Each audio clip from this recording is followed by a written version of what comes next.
Dê, tudo bem? Professora Bia aqui. Pessoal, resolvi gravar esse vídeo para esclarecer algumas coisas que foram postadas aqui no blog. A sala de vocês já estava bastante adiantada antes das aulas serem interrompidas, então nós estudamos uma série de coisas e eu só coloquei esses posts aqui para reforçar no fim das contas, né? Então vocês já estudaram Iluminismo, já estudaram Revolução Industrial, estudaram colonização e independência dos Estados Unidos e tinham um trabalho para fazer sobre colonização e independência da América Espanhola, certo? Em uma das atividades do blog, eu pedi uma pesquisa sobre a história do xadrez, a função do xadrez nas sociedades. E por que eu fiz isso? Porque vai ser essencial para a gente estudar o nosso próximo tema, que é a Revolução Francesa. Então eu tô fazendo esse vídeo para esclarecer e fazer esse paralelo entre as duas coisas, tá bom? Antes de eu começar, eu gostaria de esclarecer algumas coisinhas. Para a gente estudar a Revolução Francesa, precisa lembrar e ter muito claro os princípios do iluminismo na cabeça, tá? Para quem não se lembra, o iluminismo foi um movimento intelectual do século XVIII, tá certo? E a palavra iluminismo mesmo, ela já fala, é trazer luz, trazer razão, novas ideias. Então ela quer romper com tudo que era do antigo regime. O que é antigo regime, professora? De academia? Não, pelo amor de Deus, não confunda as coisas. Quando eu falo de antigo regime, eu tô falando de absolutismo, o poder absoluto dos reis, da parceria do rei com a Igreja Católica, então clero e a nobreza estão juntos, tá certo? Eles têm privilégios e os outros não. Tá? Então, os camponeses trabalham, os burgueses são os comerciantes, eles têm lucro, mas não têm poder político, tá? Então, a sociedade se caracteriza desta maneira aí. O que acontece, pessoal? O iluminismo, ele vai mudar bastante coisas na mentalidade das pessoas. Então, ele vai trazer um pensamento de busca de liberdade, tá? Ele vai tentar romper com tudo que é baseado na tradição, vai buscar fraternidade, vai buscar romper com tudo que o absolutismo pregava, certo? Então, com essa força excessiva da igreja, a falta de liberdade de expressão, ele vai falar que o poder absolutista do rei é prejudicial e tem que dividir o poder em três. Lembra do Montesquieu? Eu já falei pra vocês. Então, todos aqueles caras, Locke, Rousseau, Voltaire, tipo de coisa, fazem parte do movimento iluminista. Eu quero que vocês tenham isso tatuado no cérebro de vocês pra gente começar a falar de Revolução Francesa, beleza? Professora, onde entra o jogo do xadrez nisso? Aí é que tá. Eu vou propor um exercício pra vocês.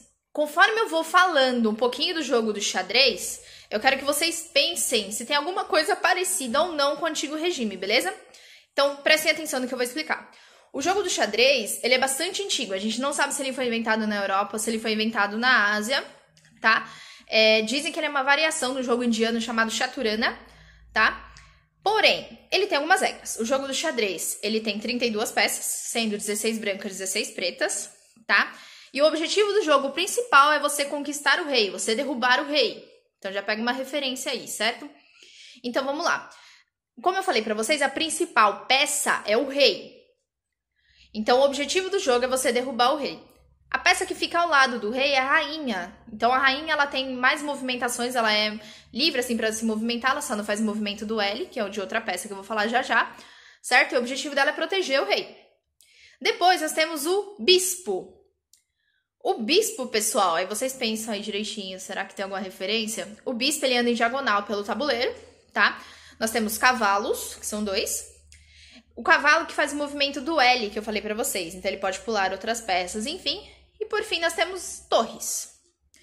Por último, mas não menos importante, nós temos as peças que são em maior número no jogo, os peões, tá?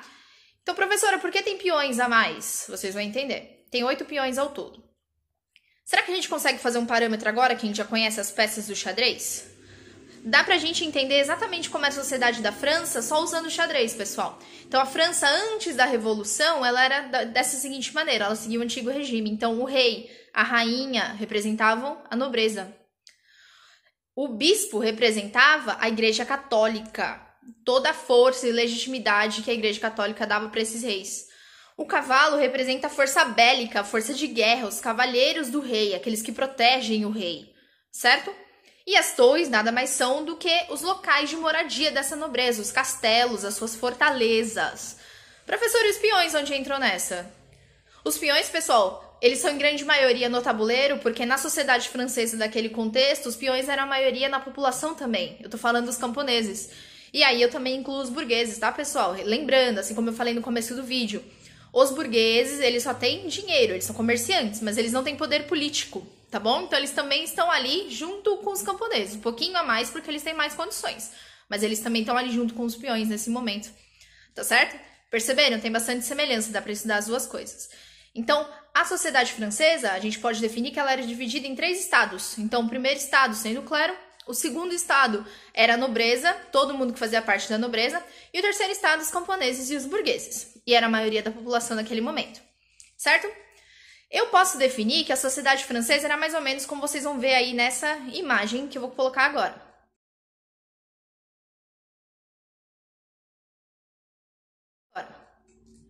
Certo? Dá pra perceber que tinha bastante desigualdade e o terceiro estado ele estava em desvantagem sobre eles, né? Sobre os outros dois.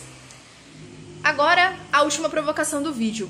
Eu vou deixar uma outra imagem aqui daqui a pouquinho. Eu quero que vocês pensem, será que a gente pode encaixar o jogo de xadrez na nossa sociedade atual? Será que ela representa algumas instituições que ainda exigem da nossa sociedade?